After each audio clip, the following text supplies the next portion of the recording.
Blog TV and on youtube.com/docinco132.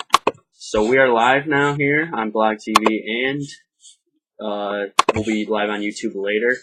So alright, looks like we got 2 viewers right now. Remember, you guys can Skype me after I'm done. I'll let you guys know when you guys can call in, ask me questions.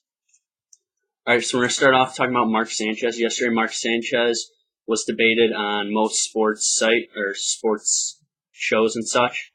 He was quoted saying, he was interviewed for GQ magazine, and he was quoted saying such things as he wants to fight Rex Ryan.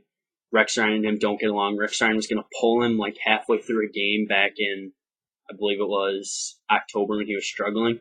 So then the debate got I applaud Mark Sanchez. He came out and just said, yes, I said it. Yes, I did this. But I'm just gonna keep going. And yes, I did it, but I'm owning up to it, so I'm not gonna make a big deal about it. So I think that was good on Mark Sanchez's part. But also, and then the sports people just took it way too far. On ESPN's First Take, they're debating whether or not. I'm gonna record this. Sorry, guys. Alright, so here we're talking about Mark Sanchez, of course. You guys can call in when I give you guys a chance to about Mark Sanchez, or you guys can ask me questions up in the corner. Anybody that's watching this. We got 2 viewers now. So Mark Sanchez's big deal was Rex Ryan and him were getting into a fight. So the people on ESPN First Take were like, so do you think Mark Sanchez is a good leader? That was their question. And this one lady was just going off about how he's a terrible leader. How is Mark Sanchez a terrible leader? Guy has led his team in his first 2 seasons in the NFL to the NFC Championship game. He has led them there. He's taken them to the AFC Championship game. He has carried them. He's been doing great things. I don't know how anybody could say that he is a joke. How he's a joke. How he's not leading a team. He's a great leader. The guy plays good. He plays good. He doesn't play great. He plays good. He plays good in the NFL. He's been strong for them. He's just been a strong contributor to the team. And he's learned to work with the run game more, got Tomlinson and Sean Green more involved. He's going to have a better year this year. He's got Derek Mason, Plexico, and Santonio Holmes. So he's got 4 good wide receivers on the outside. That's good. He's in great shape right now. I don't think Mark Sanchez, Rex Ryan, or these ESPN people should be concerned about anything right now. He is fine. Mark Sanchez, good quarterback, good leader. I like what he's doing. So once again, we're broadcasting here on blogtv.com/people/docinco132. You guys can check this out, leave me comments and stuff. Also, this will be put up on YouTube later, so that's going to be good stuff.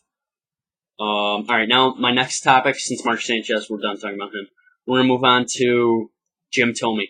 Jim Thome the other night hit his 600th home run. He becomes the 8th player in Major League Baseball to hit 600 home runs. And another debate on ESPN's First Take snatches my attention away. The debate here was, is he a Hall of Famer? Is Jim Thome a Hall of Famer? Is this a joke? Jim Thome has to be a Hall of Famer. He's at 600 home runs. He's a great guy. Played decent defense. Power hitter. Hit for average most of the years. Just played great. Just a great, great player. I don't know. I really like him. I like Jim Thome. But then the same lady that was making a big deal about Sanchez is saying, well, character doesn't really matter. Character does matter. I mean, come on. Barry Bonds isn't going to get votes because people don't like him because he has a bad disposition. People don't like Barry Bonds. People like Jim Thome. Jim Thome does a lot of philanthropy. He does a lot of good things for people in need. That's why I think he's got to get. I think he's a first ballot Hall of Famer. Most people will be a first ballot Hall of Famer if they hit 600 home runs, no matter what. Besides A-Rod, Sosa, Bonds. You take those 3 guys out, say they shouldn't get credit for 600 home runs because they did steroids. And right there, Jim Thome's the 5th guy on the home run chart. He'll hit 6. He's 40 now, so I'm thinking he'll probably play another 2 to 3 years. I think you're looking at maybe 650 home runs for him for a career, getting past Griffey Jr., I would say. I'd say he's going to be a top 6 for a while. He's not. A-Rod's going to get past Griffey and get past 650. But I think Thome will get too close to 650. I don't know. I hope he does. He's a good guy. So that's pretty much all I got so far about that. Now we can't do iPod time tonight. So I'm going to bring up, let me get this going here. ESPN. I'm just going to give you guys score updates on ESPN. How's that sound for you guys? Alright, let's see here. We got Arizona at Philly tonight. That's a 7 p.m. game. That's going to be on ESPN's Wednesday Night Baseball. We also got Major League. We also got action from today. Right now, bottom of the 8th. Oakland is up 6-4 at home against Baltimore. Tampa Bay beat Boston earlier 4-0. Houston beat Chicago earlier 4-3. Reports say Danica Patrick will race full-time next year in NASCAR. Let's see. Oh, and Dominican Sue's been fined $20,000 for his hit on Andy Dalton in the preseason opener. Of course, NFL,